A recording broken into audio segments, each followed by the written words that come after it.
So much. So just started recording and live streaming this session. Thank you everyone who are able to join in.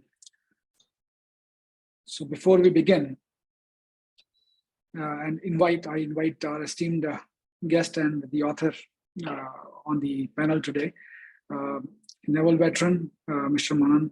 Welcome to you. We have an unfortunate and in the highest traditions of our forces, a brave act by our three soldiers, two from the military and one from the police services. They've attained Veer Gati, and we would have 1 minute of silence in their honor, and then we'll jump right into our discussion topic. And as you might already know, these are Colonel Manpreet, Major Ashish, and we have DSP Himayu of Jammu and Kashmir Police. So a minute of silence in their remembrance and honor.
Thank you, everyone.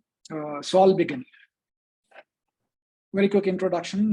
Myself, Major Himanshu. I'm based in US, and this event's been organized by Mr. Rajiv, great facilitator who's been connecting the dots, connecting all of us veterans from different parts of not only Bharat, but also as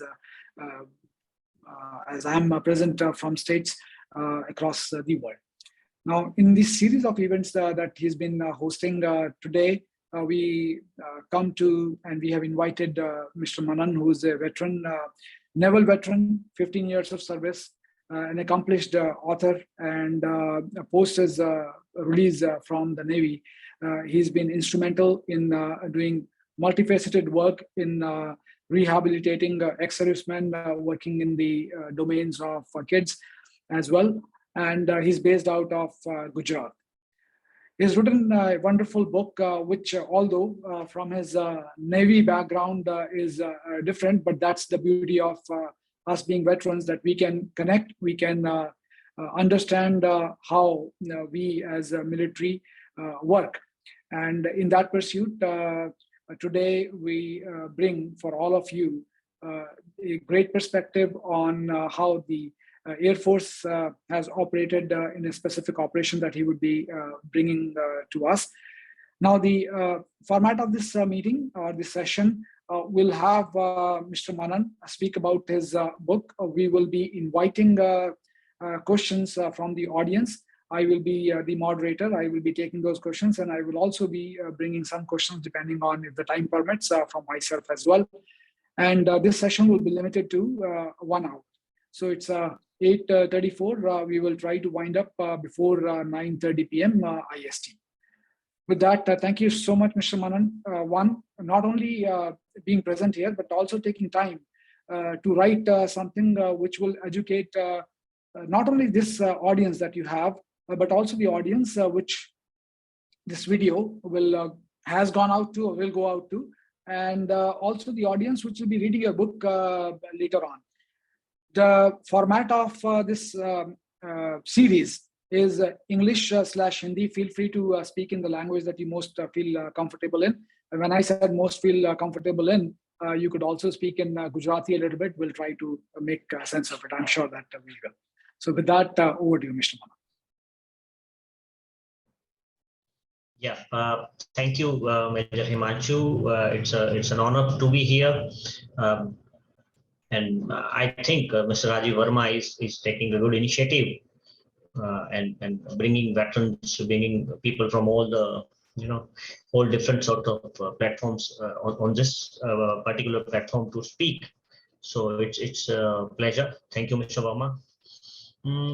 If I start saying something about my book, then I must begin by saying that this is an incident, the Pulwama terror attack, that prompted the entire nation to grieve with the families of the braves of Pulwama, those 40 men who lost their lives, those 40 CRPF men.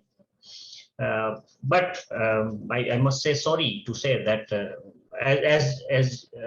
in the beginning of this session, we maintained silence for a minute for the braves, three brave officers who just lost their lives in the ongoing encounter at Anantnag. But as a nation, we are very short in memories. We tend to forget people. We tend to forget the sacrifices and move ahead. I don't like the notion. When I was in Mumbai, there used to be a time when there used to be quite a lot of terror attacks in India. I was there when the 2008 CST or 2008 Mumbai bomb terror attacks happened, when terrorists came across from Pakistan all the way to India and attacked. I was there at the CST with my family, and I saw the bravery of Mr. Dhonde, and who was a veteran and who fought very bravely. But I have seen it from very close quarters, being in the forces also, and being a veteran also. We have been, it pains me a lot when we tend to forget our fallen heroes, when we tend to move ahead in our life. It's said that Mumbai is the maximum city and it moves ahead. The very next day, the locals started to move, and the city became very normal. It's not normal. You don't forget your heroes. You don't forget the sacrifices. You don't forget a terror attack and move ahead in your life. You need to take revenge. You need to make enemy learn a lesson. Until unless the country, for that matter, starts, having a go at them, or stopping and pausing and thinking about retribution, I don't think as a country it's good for our culture. So Pulwama was a time when we paused, we mourned, we paused, and we took revenge. But how many of us know the names of the braves who lost their lives in the Pulwama terror attack? Those 40 brave men, they had their names, they had their families, and they had their lives, which were shattered in a single moment by that fanatic jihadist terrorist. So this is what prompted me to write about them, their stories. When I immediately after the attack, when I got to visit Jammu and Kashmir, and I was allowed to, after some time, I was allowed to talk to a few people who were in the convoy.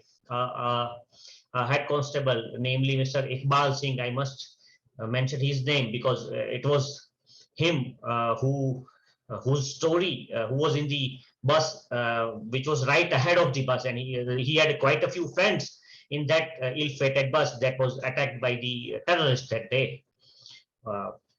He had a story, and his story prompted me to research about these people, to research about their personal lives, to understand their stories of their families, to understand what they have left behind while fighting a common enemy, that is terrorist is not, or the terrorists that these officers, these jawans, they are fighting are not just the enemies of these the armed forces. They are the enemies of the nation. That is, this is a fact that we need to understand. But sometimes, as a country, we move ahead and we forget the past. So retribution happens once in a while, but not so often. This time around also, when a country loses in the Anantnag encounter, when we have lost a commanding officer, an officer of the rank of colonel, who was a commanding officer of a RR unit, probably 19 RR unit, and what are we doing? We are doing nothing. I've heard that a few of the terrorists have, after attacking our formations, they have ran back to POK, and they were showered with stones in POK. But what stops us to go to POK once again? Why do we need to talk about it? Retribution should be, wordless, or should be very silent. If we talk about it, then I suspect that there will be casualties. So Pulwama terror attack had a very peculiar human angle to it, which was once the retribution happened, when the Balakot airstrike happened. India, as Indians, we tend to forget them. We tend to forget the to think about the lives of those people who were alive just a moment before. So it is my tribute. The entire book, which talks, half of the book talks about the Pulwama terror attack, and the second part is about the Balakot airstrike. It talks about the bravery of those pilots. But this entire book is my tribute. As a soldier, I felt that it was my duty to tell those stories of those braves, and it is my tribute to these 40 braves of Pulwama who lost their lives in that dreaded terror attack. I wish to mention one more point here, that we have certain individuals who try to humanize terrorists in a way. Like they say Kasab was एक भटका हुआ नौजवान था, and things of for Adil Ahmed Dar, it is said that he was a young boy who was depressed and he got into this.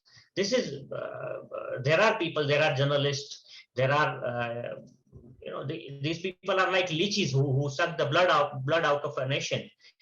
You try to humanize a terrorist and forget the sacrifices of these men who fought for the nation. And out of those 40 men, the very first person who lost his life in the terror attack, who was sitting at the conductor seat of the bus, and who was the bus commander of the bus, was a Muslim for Jammu and Kashmir, just like DSP Humayun Bhatt was a Muslim from Jammu and Kashmir, and he was a devout a nationalist who fought, who took the bullet in his chest, and he had no qualms about it. He told he through a video call, there is a news that through a video call he called up his wife, and he said that I might not survive, take care of the kids. This is the bravery that every person who fights for the nation has. But we tend to forget that. We instead of humanizing Nasir Ahmed, who was a nationalist Indian who was a CRPF head constable and who was the first to die when a terrorist attacked the bus. People end up humanizing. People end up writing stories about the terrorist who was responsible for the death of those 40 people. So it is, I think, as a soldier, it is my duty, it is our duty to talk about our people, to talk about the stories of our soldiers, and not to let the propagation of terrorists, not to let the propagation of enemies take over the narrative in common Indians' psyche.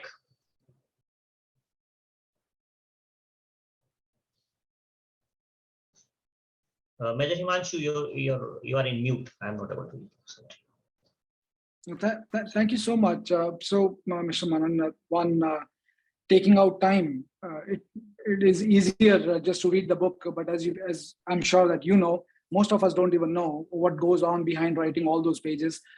What was your experience dealing with the formations, the unit, the CRPF battalion possibly you may have gone to, and then the Air Force unit you may have interacted with, and in case you've spoken with the families? So how has that experience been, and how have you been able to capture that? What was going on in your mind when you were recording all of that, and how did it come up? Any lessons learned from the professional side, frontier, and also from personal side to it? Let me begin with talking about the CRPF. My experience with the CRPF people, they are quite very professional men and hugely patriotic. What they have been doing in Jammu and Kashmir is something out of the blue. The very first incident that my book talks about is about CRPF head constable Iqbal Singh, who was there in the he was supposed to be in this bus. He had 4 of his friends in this bus as security detail for the bus, and he was as a driver, he was just ahead in another bus. So fortunately, he was able to swerve his bus ahead of the erring driver, and he was able to save his bus. But unfortunately for the bus which was coming next, the driver was able to successfully hit them and take their lives. So Iqbal Singh had an experience which he shared with me that moved me like anything. Iqbal Singh was, after a few months after the terror attack, Iqbal Singh was posted in Srinagar downtown, and when there were normal, this Srinagar dange कहते हैं ना, were going on, patharbazi was going on, which was a normal thing then in the downtown Srinagar. It is the area around Juma Masjid is known for patharbazi incidents. These incidents were quite common during those days. And this was just after, let me reiterate this was just 2 months after the heinous incident when Iqbal Singh lost his very dear friends, 4 of his very dear friends, and he was posted there, and he saw a child when they were having lunch in the break from their duties at around 2 p.m. He saw a child who was sitting in a nearby parapet and was gesturing that he wanted food. Iqbal Singh went there and he gave him his tiffin, but as the child was, unfortunately, Iqbal Singh came to know that this child is a paraplegic special child, and he was not able to had his meal with his own hands. So Iqbal Singh fed that local Kashmiri child with his own hands in the middle of a patharbazi incident, when there was a respite for maybe 2-3 hours, when he was able to have food. And in the background of those local Kashmiri terrorists attacking his bus and his friend's bus, in which he lost his best of his friends, and he had no उसके मन में कोई ऐसा कोई विचार भी नहीं आया. He fed that local Kashmiri child with his own hands without asking his religion. So this is what CRPF guys are up to. This is what humanity is all about. This is what our army guys are up to. We every day in, day out, there are stories of the 3 people who lost their lives very recently in the Anantnag encounter. They were also instrumental in educating young children, young girls. They were giving money for those kids' education. This kind of humanity is there with the forces. So the humanity of the forces takes over every the hatred that comes from Pakistan, that gets sponsored in the pulpit of some few of the masjids. It takes precedence, and people forget that what kind of humanity our forces are practicing. And Iqbal Singh's, when I met Iqbal, the commanding officer told me that this is a guy that you must meet, and he was very close to the CRPF, 4 of the CRPF Jawans who lost their lives. So, and through him, I got to meet their families. I got to listen to their stories. I was moved by personally, I was so moved by those stories.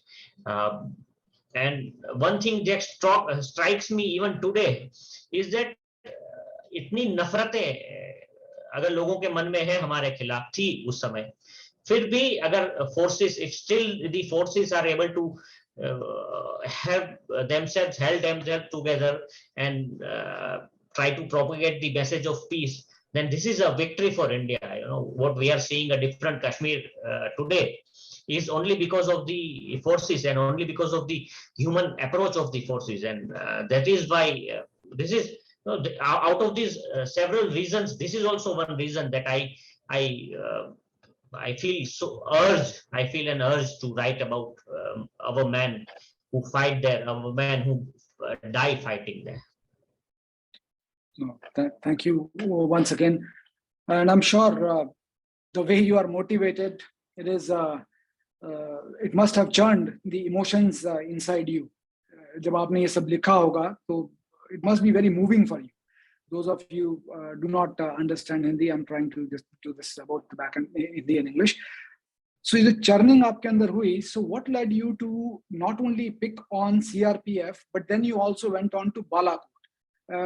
क्या वो motive था आपको कि आपको वो जानना था, लिखना था कि वो बालाकोट के एयर स्ट्राइक्स को आपको सबके लिए ब्रिंग आउट करना था? What was the innate desire? What was the burning fire inside after you started thinking about it? It was an Air Force operation that changed the way India operated or India reacted in terror incidents. We all know that till Kargil, even during Kargil war, Indian Air Force was not allowed to cross the line of control, and we had to operate literally having our hands behind. The Air Force had to operate literally having their hands tied behind their backs.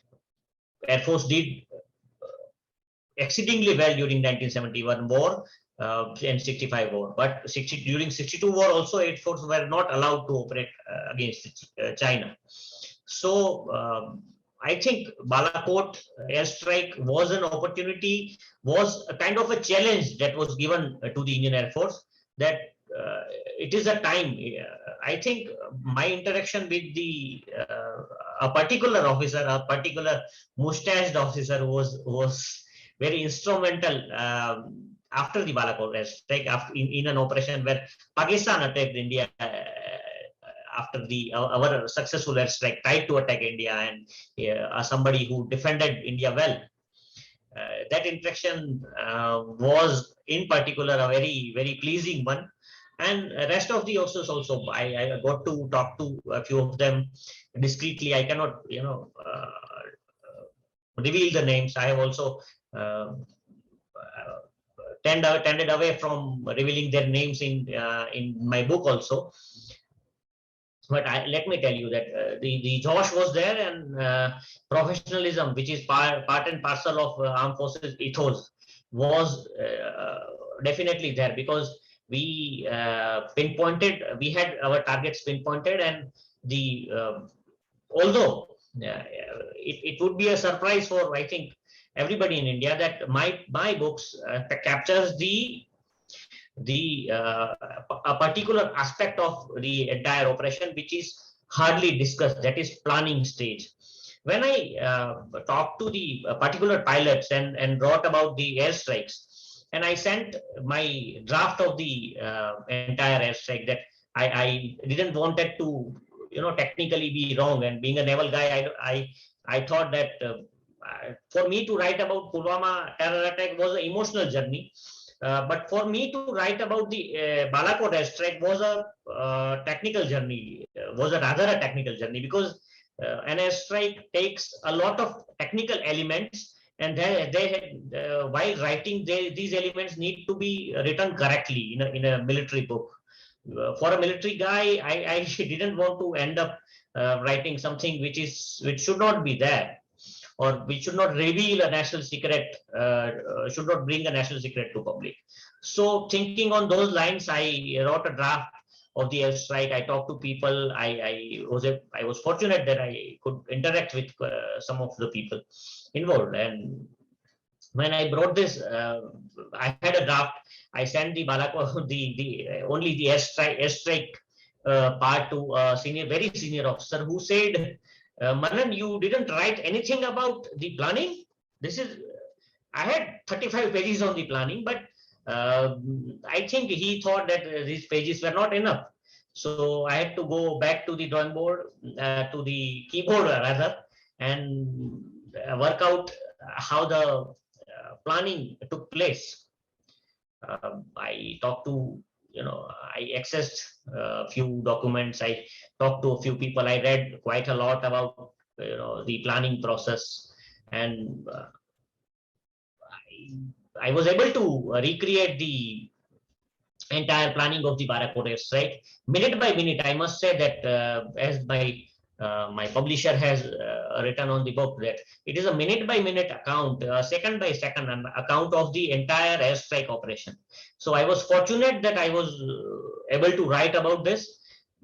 Never in the history of independent India an air operation has been narrated in such a liquid way, such a fluent way.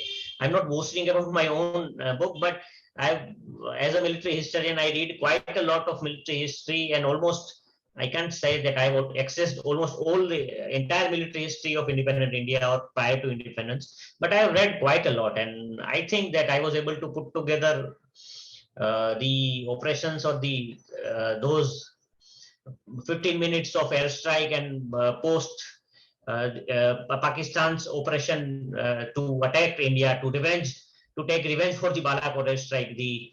I was able to narrate it also in very detail, and it is a must read for somebody who is interested in Air Force history or military history, not only for those people, but also for common Indians, because it talks about a very proud chapter of Indian recent military history. And it must be understood that in modern times, as modern avionics are changing in a very fast way, the war is also changing. We are almost entire world is moving from manned to unmanned aircrafts, manned to unmanned teaming are happening in these cases scenario. Past wars, say for that matter, for Indian Air Force, say 71 war, they have some lessons. For that matter, say Kargil war, okay, it was a war which was fought in mountains, and Air Force had to use lesser guided bombs to actually be effective against the enemy formations. But this is a particular airstrike, or this is a particular ground-to-air mission. And there was when Pakistan retorted with Operation Swift Retort, there was on the second day there was a air-to-air fight. So this be it the dogfight, be it the Balakot airstrike, every moment of these operations, these two air operations, had a lot for the present Indian Air Force to learn.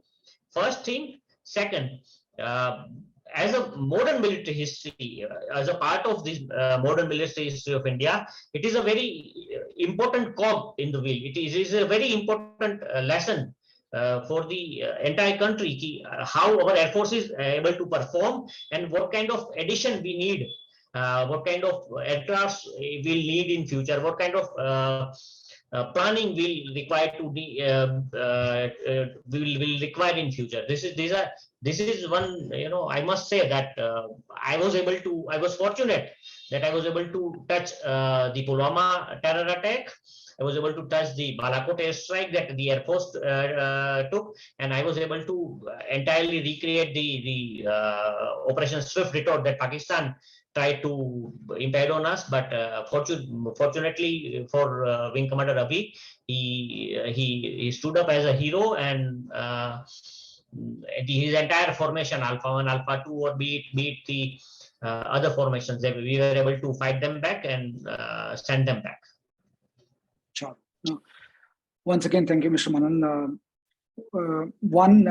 I've requested the participants to type in their questions in the chat, and certainly will moderate and will invite comments from the esteemed author here. Now, there is one question in my mind, again, as a veteran and been there in all these convoys and how we operate. So it was amusing and not in a good sense. When this Pulwama attack happened, one of the politicians had the gall to say, ये हमारे पास हमने CRPF के इतने जवानों को खो दिया, इनको तो हमने तो बताया था कि इनको एयरलिफ्ट करके आप मूव कर दीजिए, मतलब कॉन्वॉय को अवॉइड करके एयरलिफ्ट से मूव कर दीजिए. It is laughing or probably sometimes it's political as well. People do not understand how militaries operate. When you spoke with either the company commander or the commandant of the CRPF or other officers and the troops, did you find out the actual issues that we could have avoided, which are military specific issues, which we could have avoided, or which later on we actually implemented those or made changes in the policies, which actually led to betterment of the security convoy move? क्या ground पे आपने कुछ ऐसा observe किया इस पूरे process में?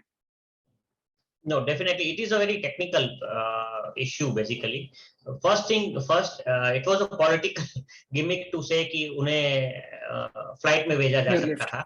You have a convoy. You have a convoy of 2,578 jawans. आप 2,578 जवान्स को suddenly aircraft की व्यवस्था करके नहीं भेज सकते. Aircraft can accommodate at least 100 or 200. But when you need to move so many people, and it was just an overnight journey. They were there in Jammu, and it was a normal convoy movement. First thing. Another is, yes, my research say that if some few of the roadblocks would not have been removed, if we were able to provide flank security to the convoy vehicles, maybe this mishap would have been avoided. Maybe we can have the Latu Mode junction is also a very sensitive area. If that junction, that speed breaker would have been avoided, if the approaches from flying that the attacker took, if these roads would have been blocked. But when you have a huge convoy moving along with civilian vehicles on the same road, technically it is a recipe for disaster. So we have only one national highway that moves from Jammu to Srinagar and then Srinagar to ahead to Kargil and Leh. In the same highway, we have to have civilian movements also. We have to have convoy movements also, and thanks to our political masters who were ruling at those areas, they were able to, particularly, let me name Miss Mahbooba Mufti here. She to extend an olive branch to the locals. She was able to persuade the forces to remove quite a few roadblocks, which would have, if the roadblock before the Latu Mode junction, if it would have been there, I think that the attacker would have been stopped and checked his ID in his bus, in his motor car, eco motor car, would have been most probably would have been found out and maybe destroyed then and there. But it couldn't happen because politicians have their own implications, they have their own agendas. So a single an agenda of a politician, when it takes precedence over national security, it happens. Such kind of attack. Otherwise, there was army, there was CRPF, there was road opening party.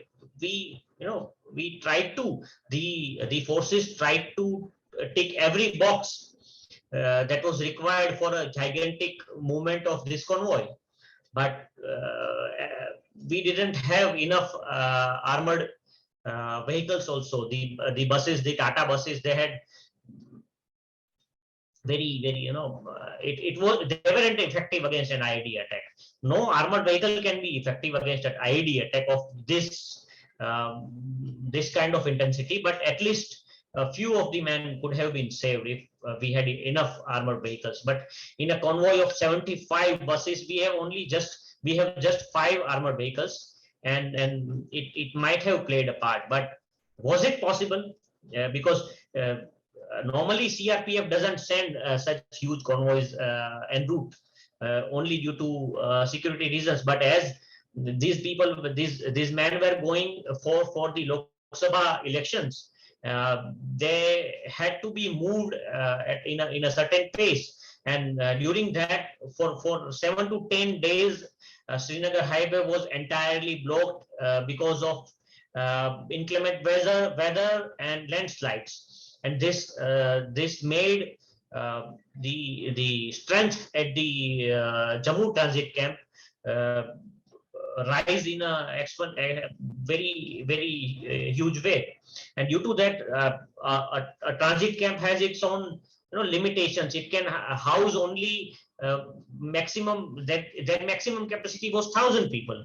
There were issues with water and food, so they had to move those guys to their duty places in the valley, and it was a normal convoy movement, which maybe if the weather would not have worsened, maybe it would have been a smaller convoy, and this incident might not have happened. But let me say that it was unfortunate and it shouldn't have happened. And I don't think the forces will let any more such incident happen again. But as it said that better said than done. We cannot do anything against the forces of the nature. If there is an emergency in the valley, and for 7 to 10 days, if you need to put say 5,000 people in the valley from Jammu or from the mainland, and there is during that period, if you have a inclement weather, then they needed to be shifted, and in a normal way. And in that case scenario, the terrorists didn't know that this kind of sudden such a long convoy he will find such a long convoy to on his route, or when they were planning an attack. This was not something that they knew, but they were plain lucky, and we were plain unlucky or unfortunate that we lost this brave man. No, sure. And the similar thing, what's your reading of Air Force side of the story? How did they feel about their jets? We were doing MiG-21 to F-16. What was the mood there mentally, from an infrastructure standpoint, from the aircraft standpoint? Were they really ready, or were they seeking something more? What could have been done better? Was there some discussion which you came to know, which is certainly open out in the book, which you can share with us? Yes. See, Air Force, or for that matter, Wing Commander Abhi and his partner, they never had a moment to discuss, a moment to ponder. They were on their duty as on ROP on duty. They were QRT pilots. They had to respond when there was an air raid warning, enemy air raid warning arrived. They took moments to get on the air. And let me tell you, with all the discussions and all, MiG-21 is the most sturdy aircraft in India's arsenal. It is an aircraft that has the fastest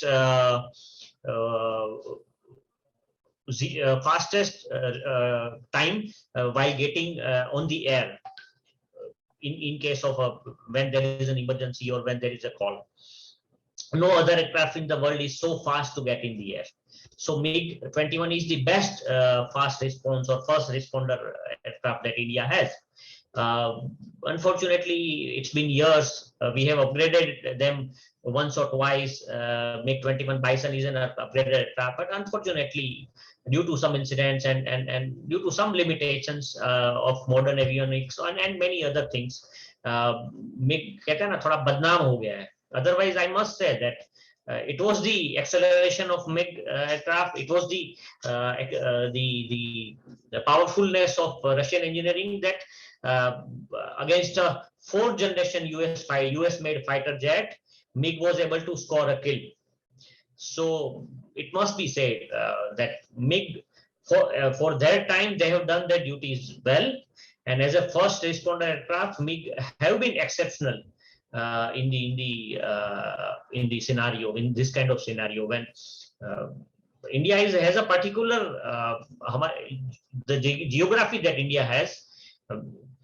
For that geography, Pakistan Air Force stations or Pakistan airstrips are very near to Indian borders. So when they start taking off towards India, it doesn't take too much time for them to reach India. So for that, India needs a very fast responder aircraft on such kind of duties and for the quick reaction duties. And for that, MiG was the best available aircraft. And Abhi and his partner, they showed with their antiques, with their wartime performance, that they were best to fight back the particular on the particular day, and Abhi lived to tell his story to the world. So that is the best thing, I think. I personally feel that is the best thing. Sure. No, thank you for bringing that perspective, because most of non-military audience will assume, as the news would float around, MiG-21 versus F-16. So we were always at a disadvantage, but that is not entirely true. And obviously, then machine is as good or is limited to the best of the man's capability, the man who is the man or the woman who is operating it. So I'm sure our Air Force warriors have played very well. With that, we can go on. There are so many thoughts, but we have so many participants here. So looking forward to, I've requested them to put in the chat in case they have a question. Now, since I've not seen a chat response, I will request you to unmute yourself and please have a discussion question for Mr. Manan.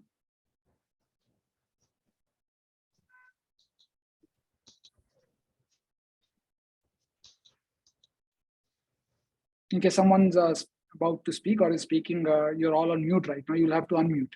Mridula ji, have you unmuted? Yeah. Yes, please. It was a great talk. I really understood the difference between MiG and the American planes that Pakistan has after it was explained so well. Thank you. Yeah, indeed, ma'am. MiG being a Russian technology has its own advantages. And the particular missiles that MiG have, they have a lateral acceleration that MiG, the US, the technology US never had till they developed their modern AMRAAM. Pakistan did not have the AMRAAM missile. It was a AIM-09 missile in the F-16, I think. And that is what did it to them. The lateral acceleration that the Indian missile had, it was a Russian-made missile, and it did the F-16 in. Sir, I have a question. What was the reason the previous government didn't want to cross POK, and what caused the change in the policy this time? Thank you, Naresh. Yeah, thank you, Naresh. It must be a political decision from the government, and we don't know what kind of pressures, what kind of international pressures that governments go through while dealing with such matters. Because previously, most recently during the Kargil War, I've written a book on the Kargil War also. The government did not allow the army or the air force to close the LOC, and it costed us a lot. We lost more than 500 lives of more than 500 Jawans during the Kargil War, and if we would have crossed the LOC and surrounded these incursions or the northern light Jawans of Pakistan, from behind and crush them then and there, I don't think we would have lost so many lives. Our Jawans were made to fight, were made to climb mountains and fight the enemies who were entrenched in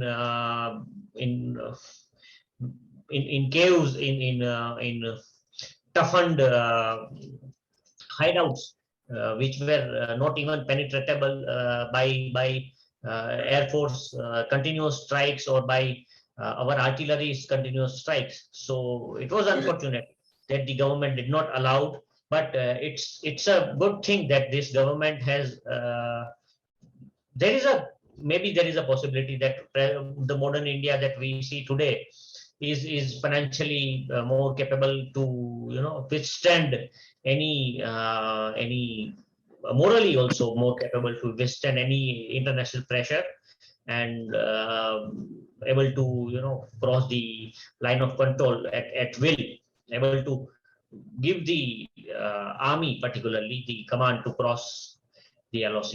It's not that earlier the forces didn't used to cross the line of control, but these operations were held locally and discreetly, not without the government's official knowledge. It's a thing that whenever we feel there is a time to do that, the forces have done it, and make no qualms about it. The forces, when in need, small time operations have been done, and we'll keep on doing that. Sir, I understand your response, but you mentioned possibly international pressure. But if you remember, during Operation Blue Star in '84, before that, Mrs. Gandhi on her own made a statement, that police will not chase terrorists in Golden Temple, right? So she drew this line in sand without any international pressure on her own, which she violated later on. And in Blue Star, when you all know what happened, I have a feeling here also there is no international pressure, because I live in US, and here if terrorists come and they run into Mexico or Canada or any other nation, the US Army and the US government will chase them. They went to Afghanistan after 9/11. So I don't think any country will tell others that when someone attacks you, you can't go and punish or chase those people. I feel it's the weakness of our own political governments that cause them to do it. It's not international pressure.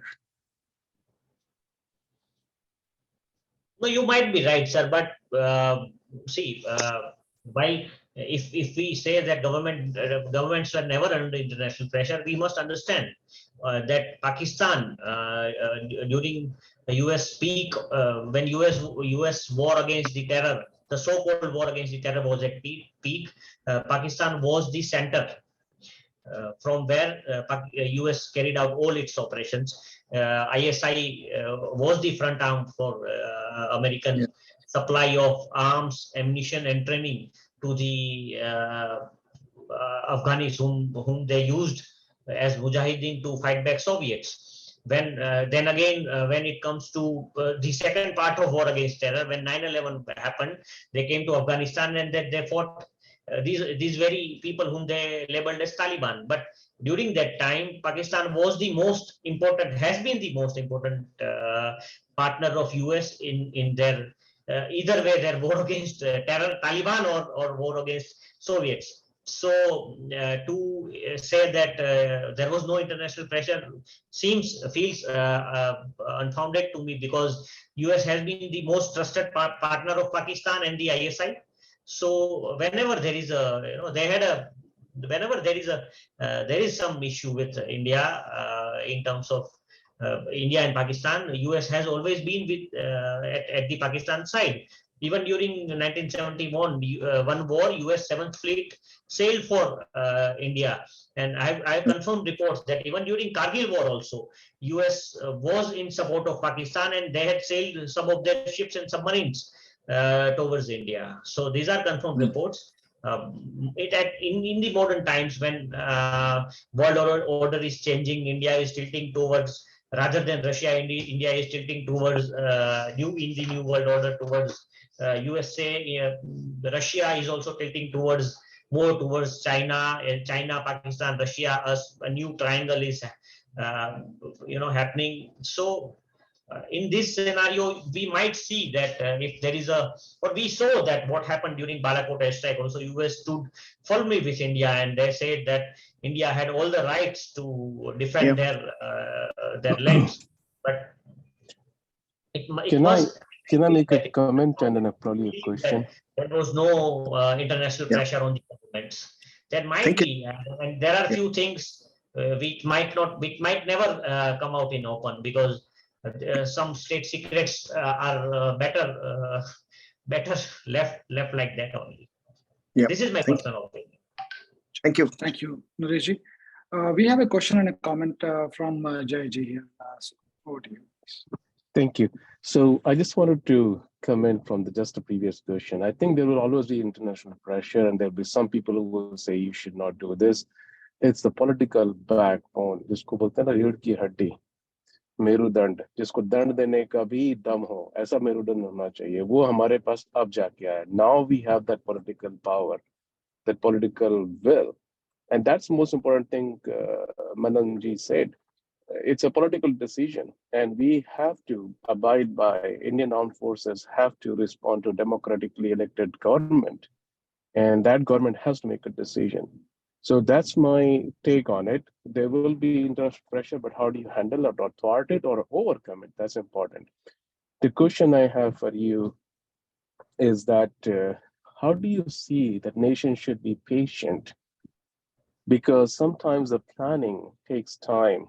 And वो एक राजकुमार जी का पुराना dialogue था, जवाब तो हम देंगे, गोली भी हमारी होगी, समय भी हमारा होगा, जगह भी हमारी होगी. So that is very important. And I think how would you respond to that? Because even after Pulwama, a lot of people ask me that this government just keeps talking, doesn't do anything.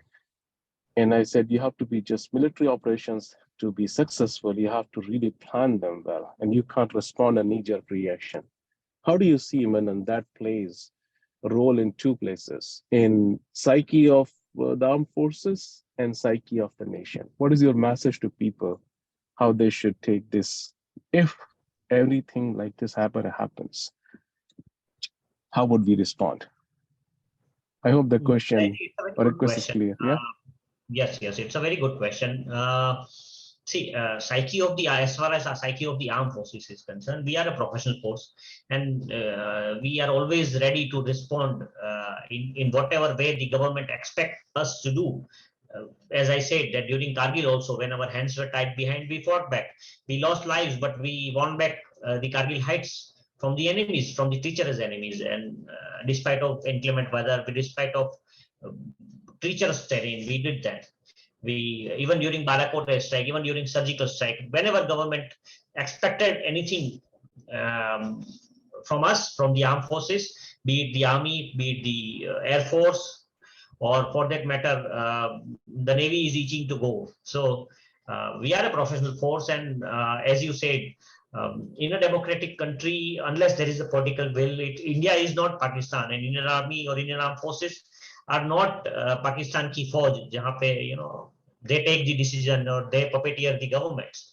We are a democratic, we work under the oath of the constitution, and as per the orders of democratically elected governments of the country.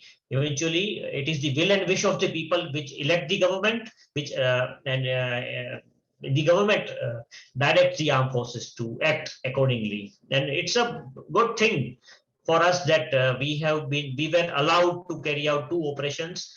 We were, the infrastructure boost that is happening was allowed, be it across the LOC, or be it near the LOC, or be it near the LSC. So it's a great thing. It is a great morale booster for the armed forces, for the country, for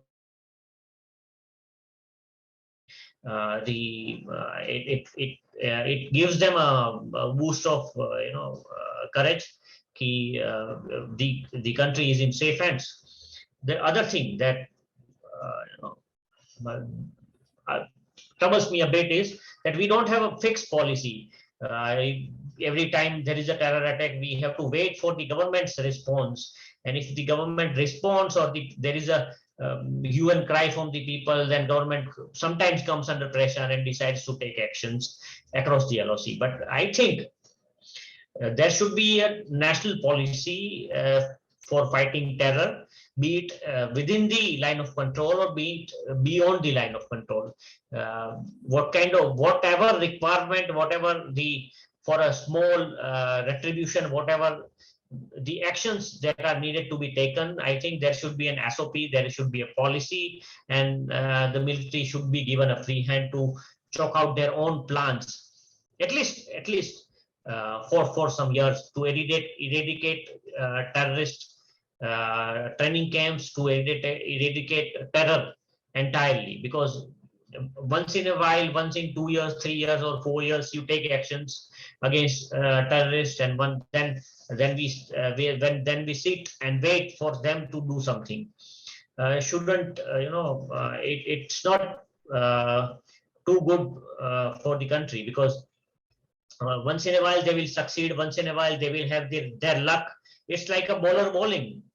The batsman who is defending has to defend 6 balls, but bowler has 6 deliveries to bowl at the batsman, and once in a while he will succeed in clearing your stumps. So it should to not let that happen. We need to have a plan. We need to have certain policy for that, and unfortunately at present we don't have any. And I'm speaking this in the backdrop of losing 3 of my superior officers. So please take it with a pinch of salt, but it's I feel that it's something that needs to be done. Thank you, Mr. Manan. Anyone else with any question? We have about 4 minutes left for this session today. Is it possible Yes, for me? Is it possible for me to ask the previous speaker, Jay Chaudhary, who asked the question, to repeat his saying "Jawab bhi hamara" or something that he said? I missed a part of it. Sure, I can. Saudagar mein. I like the dialogue always because Yeah, I think Rajkumar ji तुम्हें said मारेंगे, it very जरूर honest. मारेंगे, मगर वो वक्त भी हमारा होगा, बंदूक भी हमारी होगी, गोली भी हमारी होगी, something Can- like that. और Can you जगह भी please- हमारी होगी, जगह भी हमारी होगी. He says that too. Can each one of you please repeat it slowly so I can remember it? I think Jay, if you don't mind, please, you can. If you remember verbatim, then I request. think you to Manan ji spoke it very well. He said it. Manan ji, please repeat. Bas only add the sthan. वो बोलते हैं जगह भी हमारी होगी. Please Go ahead, repeat it, Manan. Manan ji. Dilip Kumar was Beer Singh, and I don't remember name of Rajnikant Rajkumar Singh, but he said that Beer Singh, हम तुम्हें मारेंगे और जरूर मारेंगे, मगर हम तुम्हें उस वक्त, वो वक्त भी हमारा, हम तुम्हें जब मारेंगे जब वो वक्त भी हमारा होगा, वो तारीख भी हमारी होगी. It's something, it goes like this. It's a dialogue from movie Saudagar. Thank you. Anyone else? Please, for Mr. Manan, any questions? Yes, Lalima ji.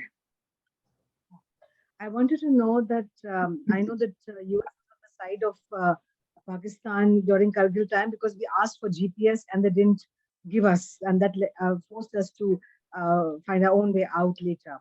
I have also heard a lot of stories about our soldiers being, going for the war, these proxy wars, if you may call them, with their hands tied. Are we better poised now? Is the army and other forces, our navy and three forces, better poised now to deal with the terrorists? I want to know that. I'm curious, very curious, because do they have freedom to fight the enemy now, unlike as it was before? I'm just curious because Make in India has defense as its center, because we now tend to believe that now our army people or our defense forces rather, I shouldn't stick to the army, are better taken care of with equipment and with guns and with independence and a free hand. This is my point. Yeah, Lalima ji, every Indian, like you, every Indian is curious of and asking this question. We are fighting on three fronts. Let us be clear. One is the terrorism that Pakistan attempts across the LOC and the border, international border. Second one is Pakistan themselves, the state, the terror state Pakistan that has nuclear weapons with them. Then the third front is China. It's a very mighty neighbor. We are since 2 years, our 50,000 of our men and more than 50,000 of their men are facing each other at the line of actual control. And in all the three wars, we on all the three fronts, India is able to withstand the pressure and fight back the enemy.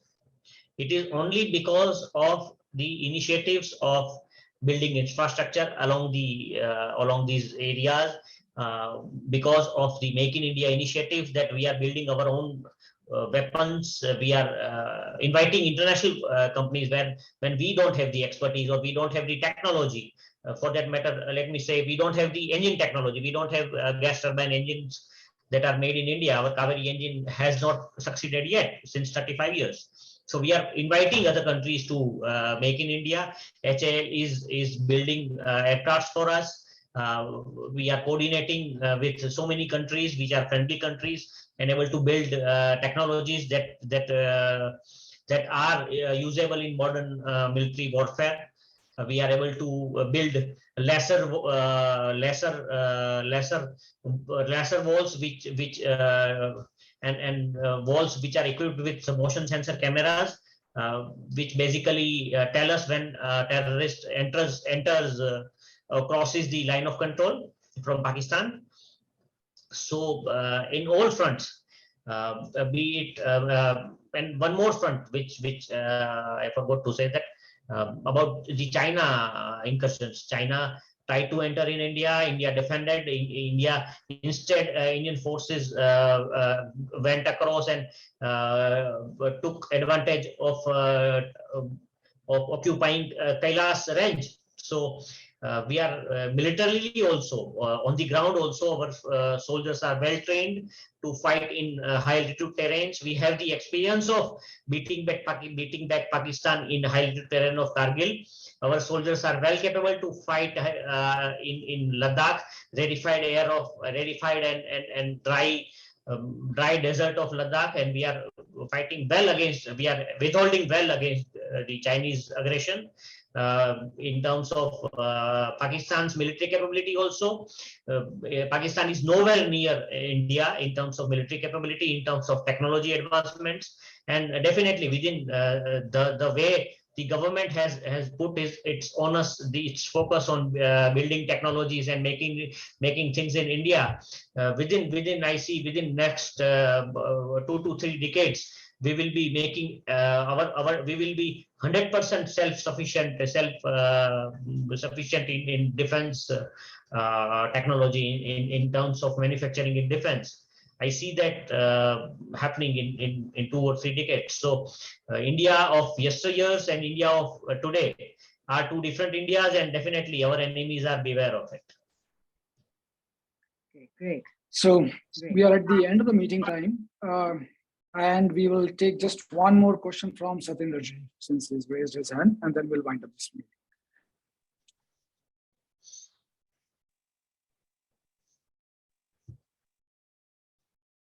You'll have to unmute yourself, I think. Satyendraji. Ji Satyendra ji, Yeah. आप unmute कर दीजिए sir. मैं आपको सुन नहीं पा रहा हूँ, आप अनम्यूट कीजिए sir.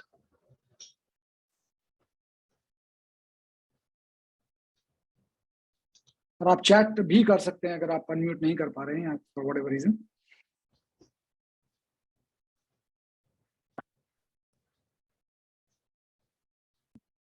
Okay, he's not able to, for whatever reason, not able to unmute. So with this, we'll have to wind up. This was 1 hour, and we are 4 minutes over. So thank you so much, everyone, for joining in today, and especially Mr. Manan it is a pleasure to host you, one. Secondly, thank you so much for taking out so much of your precious time to write the book. It is not easy.